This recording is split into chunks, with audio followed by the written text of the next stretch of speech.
ഇന്ന് തന്നെ ഡൗൺലോഡ് ചെയ്യൂ. കാണൂ നിങ്ങളുടെ ഫേവറേറ്റ് ഷോസ്. വിവാഹത്തിന്റെ തീരുമാനങ്ങൾ അവരെടുത്തോട്ടെ. വിവാഹം നമ്മൾ നടത്തും. പക്ഷേ താലി എടുക്കാൻ മണവാളനുണ്ടാവില്ല. അത് ഉറപ്പാ. അമ്മ പോട്ടെ മോളെ. ചെന്നിട്ട് നിന്നെ ഇവിടെ സ്വീകരിക്കാനുള്ള ഒരുക്കങ്ങൾ നടത്താനുണ്ട് അമ്മയ്ക്ക്. പോട്ടെ.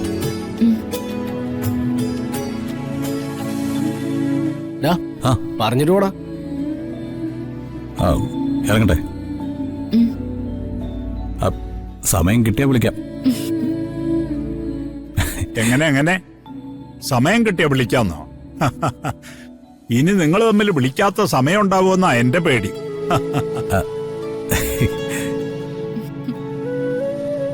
വരൂ. ശരി.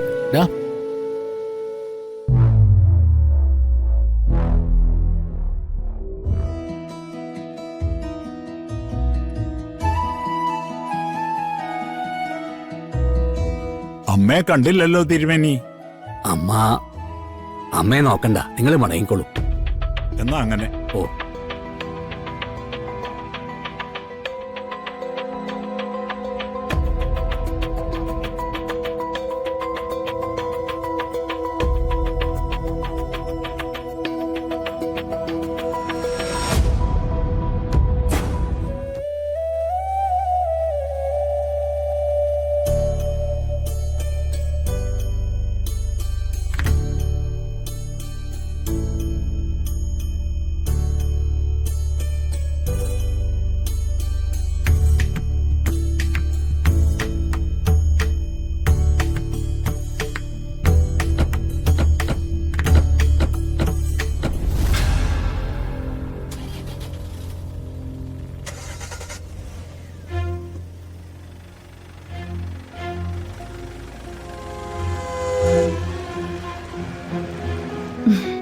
ഫിദ, എങ്കിൽ പിന്നെ നമുക്ക് മടങ്ങാല്ലേ? അയ്യോ, നിങ്ങളെന്താ തിരക്കിട്ട് പോകുന്നേ? കുറച്ചുകൂടി കഴിഞ്ഞു പോയാ പോരെ? ചടങ്ങൊക്കെ കഴിഞ്ഞില്ലേ? ഇനി ഞങ്ങൾ ഇറങ്ങാൻ തിരുമേനി.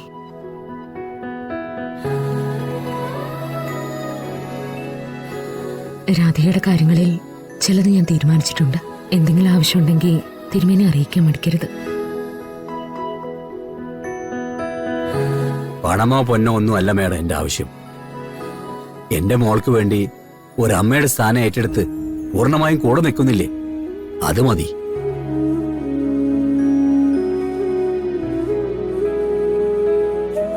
ഒരമ്മയ്ക്ക് ഏറ്റവും സന്തോഷം നൽകുന്ന ചടങ്ങാ ഇപ്പൊ കഴിഞ്ഞത്. അതിന് എന്റെ മോളുടെ അടുത്ത് നിൽക്കാൻ എനിക്ക് പറ്റിയല്ലോ.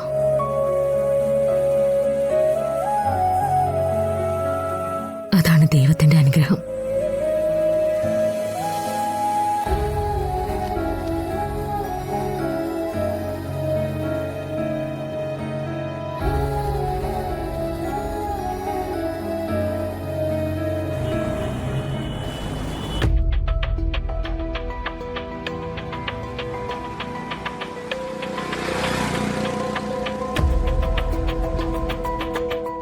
വരുണിന്റെയും രാധികയുടെയും വിവാഹം ഇത്ര പെട്ടെന്നൊരു തീരുമാനത്തിലെത്തുമെന്ന് പ്രതീക്ഷിച്ചില്ല. പ്രിയങ്കയുടെ കേസ് അവസാനിക്കുന്നവരെ ഉണ്ടാവില്ലെന്നാ ഞാൻ കരുതിയത്. ഏട്ടത്തിയുടെ തീരുമാനമാണ് നിർണായകം. അമ്മ പറഞ്ഞതനുസരിച്ച് ഏട്ടത്തി ഉടക്കും.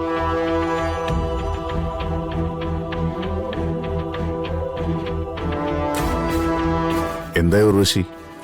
ചന്ദ്രേട്ടാ, കാര്യങ്ങളൊക്കെ തീരുമാനിച്ചു. അപ്പൊ ഏട്ടത്തി ഒന്നും മിണ്ടാതെ നടന്നതിന്റെ കാരണം അവിടെ എത്തിയപ്പോഴാ പറഞ്ഞത്. നാണവും മാനവും ഇല്ലാതെ അവളോട് മാപ്പ് ചോദിച്ചു. വരുണ് ഈ ഭൂമിയിൽ കിട്ടാവുന്ന ഏറ്റവും നല്ല പെൺകുട്ടിയാന്ന് അവളോട് പറഞ്ഞു. തീർന്നല്ലോ അതോടെ. ഞാനും ഗൗതവും ഒന്നിച്ചുണ്ട്. നീ പറഞ്ഞ കാര്യത്തിലായിരുന്നു ഞങ്ങളുടെ പ്രതീക്ഷ.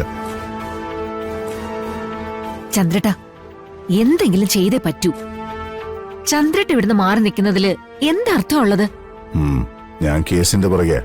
പ്രത്യേകിച്ചൊന്നും സംഭവിക്കാതെ നോക്കണമല്ലോ. നീ ഫോൺ വെച്ചോ, ഞാൻ വരാം. ഞാനും കൽപ്പനയും ഇപ്പൊ ഒറ്റപ്പെട്ടതുപോലെയായി. ഏട്ടനടക്കം എല്ലാവരും ഞങ്ങളെ കളിയാക്കുക. ഇപ്പൊ എല്ലാവരും സന്തോഷിക്കട്ടെ. വേദനിപ്പിക്കുന്നൊരു ഉത്തരം എല്ലാവർക്കും കൊടുക്കാം.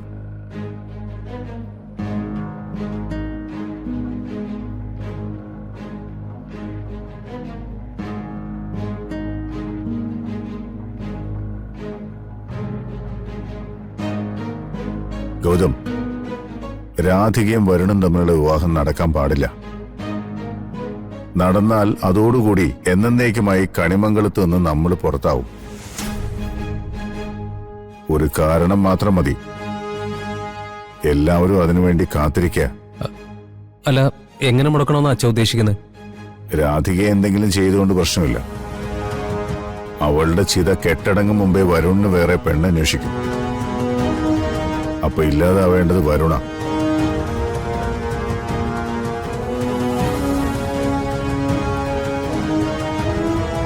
നമ്മൾ ഇപ്പൊ നിൽക്കുന്നത് ഒരു നൂൽപാലത്തിലാ.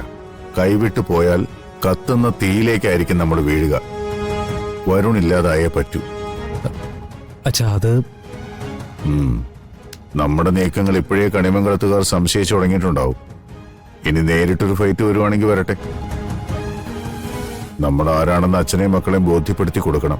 ഇതിലിനി മടിച്ചു നിന്നിട്ട് കാര്യമില്ല. ഞാൻ റെഡിയാ. മാർഗം എന്താണെന്ന് അച്ഛൻ പറഞ്ഞാൽ മതി. വിവാഹത്തിന്റെ തീരുമാനങ്ങൾ അവരെടുത്തോട്ടെ. വിവാഹം നമ്മൾ നടത്തും. പക്ഷേ താലിയെടുക്കാൻ മണവാളനുണ്ടാവില്ല. അത് ഉറപ്പാ.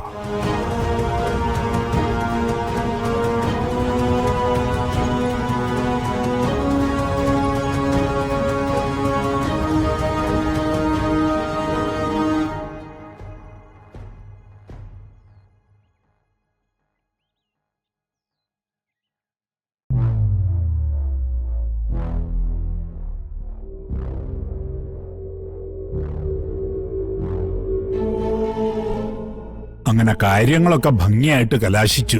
പക്ഷേ പറയാതിരിക്കാൻ നിർവാഹമില്ല. ഉർവശിയും കൽപ്പനയും അവിടെ ചെന്നപ്പോ തനി സ്വഭാവം കാണിച്ചു.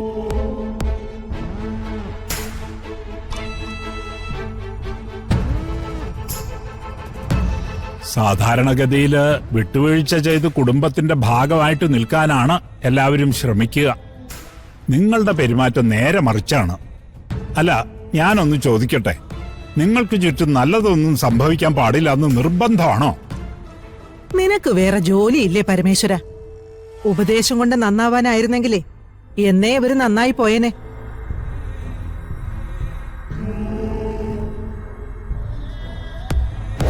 മല്ലി, മല്ലി, മോളെ മല്ലി, കണ്ണു തുറങ്ങമ്മാ.